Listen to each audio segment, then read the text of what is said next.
নমস্কার বন্ধুরা, দুলি রান্নাবান্না এবং লাইফস্টাইলে আপনাদের সকলকে ওয়েলকাম। আজকের আমার রেসিপি স্ট্রবেরি আইসক্রিম। ঘরেতেই অল্প উপকরণ দিয়ে সহজে কিন্তু আইসক্রিম বানিয়ে বিজনেস করা যেতে পারে এবং সহজেই অল্পতেই অনেক কিন্তু প্রফিট করা যেতে পারে। চলুন দেখে নিই আইসক্রিমের জন্য কী। প্রথমে এখানে আমি 1 কাপ ঠান্ডা দুধ নিয়ে নিচ্ছি। 1 কাপ দুধের মধ্যে 2 চামচ কর্নফ্লাওয়ার এর মধ্যে দিয়ে দিচ্ছি এবং এর মধ্যে সিএমসি পাউডার আমি 1 চামচ দিচ্ছি এবং 1 চামচের অর্ধেক দিচ্ছি। সমস্ত উপকরণগুলোকে ভালো করে দুধের সঙ্গে মিক্স করে নিচ্ছি। দুধটা কিন্তু ঠান্ডা, গরম না বন্ধুরা। আর এতে 1-এর 4 চামচ জিএমএস পাউডার এর মধ্যে দিয়ে দিচ্ছি। দিয়ে ভালোভাবে দুধের সঙ্গে এগুলোকে মিক্সন করে নিতে হবে। এখানে আমার মিক্স করা হয়ে গেছে বন্ধুরা। গ্যাসের ফ্লেমটি অন করে এখানে আমি 1 লিটার ফুল ফ্যাট মিল্ক দুধ নিয়েছি। দুধটাকে হালকা উষম জাল করে নেব। নিয়ে যে মিশ্রণটি বানিয়েছি দুধের মধ্যে দিয়ে দেবো। গ্যাসের ফ্লেমটা মিডিয়াম টু লো রাখতে হবে। হাই ফ্লেমে রাখলে এটা কিন্তু মোটা হয়ে যেতে পারে, যেহেতু এর মধ্যে কর্নফ্লাওয়ার দেওয়া আছে। একটু গরম হয়ে যাওয়ার পরে এই পর্যায়েতে চিনি গুঁড়ো অ্যাড করে দেবো। এখানে আমি মিষ্টির জন্যে 6 চামচ চিনি গুঁড়ো অ্যাড করে দিচ্ছি। আপনারা চাইলে আপনাদের প্রয়োজন মতন এবং কীরকম মিষ্টির প্রয়োজন আপনাদের তার অ্যাকর্ডিং এখানে অ্যাড করে দিতে পারেন চিনি গুঁড়ো। এখানে পাউডার চিনি অ্যাড করছি যাতে সহজে গুলে যায়। তাছাড়া যদি পাউডার চিনি না দিতে চান আপনারা নর্মাল চিনি এখানে 6 চামচ অ্যাড করে দিতে পারেন এবং মিষ্টিটা আপনাদের পছন্দ মতন কম বেশি করে নিতে পারেন। দুধটাকে ভালো করে চিনির সঙ্গে মিলিয়ে নিচ্ছি। দুধের মধ্যে একটা উবাল আসা হলেই এটাকে কিন্তু ফ্লেমটাকে বন্ধ করে দিতে হবে, কারণ ঠান্ডা যখন হয়ে যাবে জিনিসটা কিন্তু মোটা হয়ে যাবে। আমি এইভাবে নেড়ে চেড়ে নিচ্ছি ঠান্ডা করার জন্যে। এটাকে যেমন আমরা দই বসানোর জন্য দুধের ওপর সর পড়তে দিই না, এটাকে ঠিক এইভাবেই ঠান্ডা করে নিতে হবে যাতে এর ওপর সর কোনো না পড়ে। দুধটা মিডিয়াম ঠান্ডা হয়ে গেছে। একটি কন্টেনারের মধ্যে দুধটা আমি ট্রান্সফার করে দিচ্ছি। এই দুধটাকে কন্টেনারের মধ্যে দিয়ে ওভারনাইট বা 4 ঘন্টার জন্য রেখে দিতে হবে। কিন্তু আমি দুধটিকে ওভারনাইটের জন্য রেখে দিয়েছিলাম। এইভাবে ঢাকনা বন্ধ করে ফ্রিজের মধ্যে ডিপ ফ্রিজে রাখতে হবে। সারা রাতের পর ফিরে আসছি। দেখতে পাচ্ছ কত সুন্দর জমেছে। এর মধ্যে কিন্তু বরফ জমেনি, কিন্তু এটা শক্ত হয়ে গেছে। হাত দিয়ে আমি একটু ক্র্যাশ মতন করে দেখিয়ে দিচ্ছি। এই পর্যায়ে একটি চাকু দিয়ে এটাকে কেটে নেব, যাতে এটাকে হ্যান্ড মিক্সি দিয়ে মিক্স করতে কোনো অসুবিধা না হয়ে থাকে। চাকু দিয়ে ভালোভাবে কেটে নিলে হ্যান্ড মিক্সিটা ভালোভাবে হয়। আইসক্রিমের উপকরণটি আমি একটি অন্য পাত্রের মধ্যে ট্রান্সফার করে দিচ্ছি, যেহেতু এই পাত্রটি ছোট। চাকু দিয়ে আর একবার ছোট ছোট করে আমি এখানে কেটে দিচ্ছি। একটা হ্যান্ড বিটারের সাহায্যে এটাকে প্রথমে মিডিয়ামে বিট করে নিচ্ছি 5 মিনিট।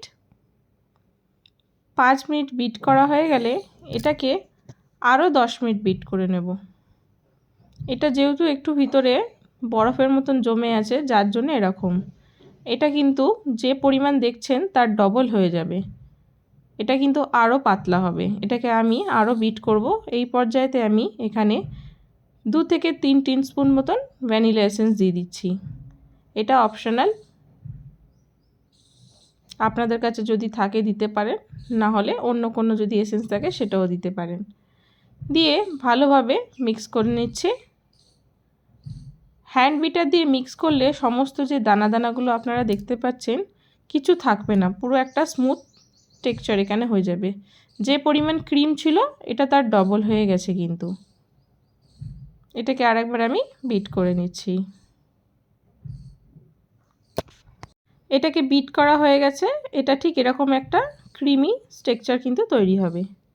এই পাত্রটিকে সরিয়ে নিচ্ছি এবং অন্য একটি পাত্রের মধ্যে আমরা কেকে সাধারণত এবং আইসক্রিমে যে ক্রিম ব্যবহার করে থাকি, হুইপিং ক্রিম, এই ক্রিম এর মধ্যে দিয়ে দিচ্ছি। এখানে আমি 400 গ্রাম ক্রিম ব্যবহার করেছি 1 কেজি দুধের জন্যে।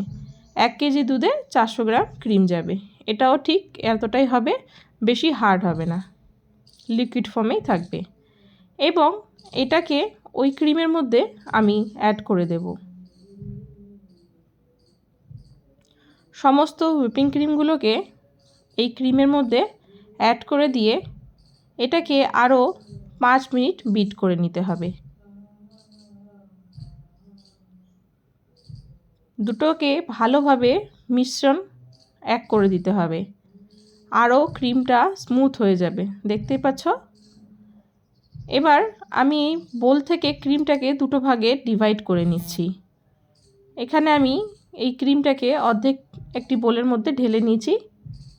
এখানে মালাস কোম্পানির স্ট্রবেরি ক্রাশ আমি ইউজ করছি। আপনারা চাইলে অন্য ফ্লেভার যদি চান তো অন্য ফ্লেভার এর মধ্যে অ্যাড করতে পারেন। আমি যেহেতু বিক্রি পারপাসে বানাচ্ছি সেই জন্যে স্ট্রবেরি ক্রাশ দিচ্ছি। স্ট্রবেরি ক্রাশ দেওয়া হয়ে গেছে। এর মধ্যে আমি স্ট্রবেরি ইমালশিয়াল দিয়ে দিচ্ছি। স্ট্রবেরি এসেন্স দিলে কালারটাও খুব সুন্দর আসে এবং স্ট্রবেরির স্বাদটাও আরও বেশি ডবল বোঝা যায়। এইভাবে ক্রিমের সঙ্গে ক্রাশটাকে ভালো করে মিক্স করে নেব। কাট অ্যান্ড ফোল্ড মেথডে ভালো করে মিক্স করে নিয়েছি। এখানে আমার মিক্স করা হয়ে গেছে। এখানে একটি কন্টেনার, যে কন্টেনারের মধ্যে আমি আইসক্রিমগুলো ঢালবো সেটি কেটে নিচ্ছি। অতি সহজেই আইসক্রিম কন্টেনার আপনারা কিন্তু মার্কেটে পেয়ে যাবেন। আমরা ঘরোয়া ছোটো ছোটো ব্যবসা করে কিন্তু সহজেই দাঁড়াতে পারি। তাই বন্ধুরা, যদি ভিডিওটি ভালো লেগে থাকে একটি লাইক, শেয়ার, সাবস্ক্রাইব করার অনুরোধ রইল। আমার বাটিতে ক্রিমটি দেওয়ার ভিডিওটি স্কিপ হয়ে গেছে, যার জন্য ক্ষমা চেয়ে নিচ্ছি। এইভাবে আমি এতে ট্রান্সফার করে নিচ্ছি দুটো ভাগে ক্রিমগুলো। ওপর থেকে ঢাকনাগুলো আমি আইসক্রিমের মধ্যে দিয়ে দিচ্ছি। এখানে আমার সমস্ত আইসক্রিম কিন্তু রেডি হয়ে গেছে। প্রথমে আমি 25টা করে নিয়েছি, বাকি স্টেপে বাকিগুলো করে নিয়েছি। আপনাদের কাছে একান্ত অনুরোধ, চ্যানেলটি যদি সাবস্ক্রাইব না করে থাকেন অবশ্যই সাবস্ক্রাইব করে দেবেন এবং ভিডিওটি ভালো লাগলে শেয়ার করবেন।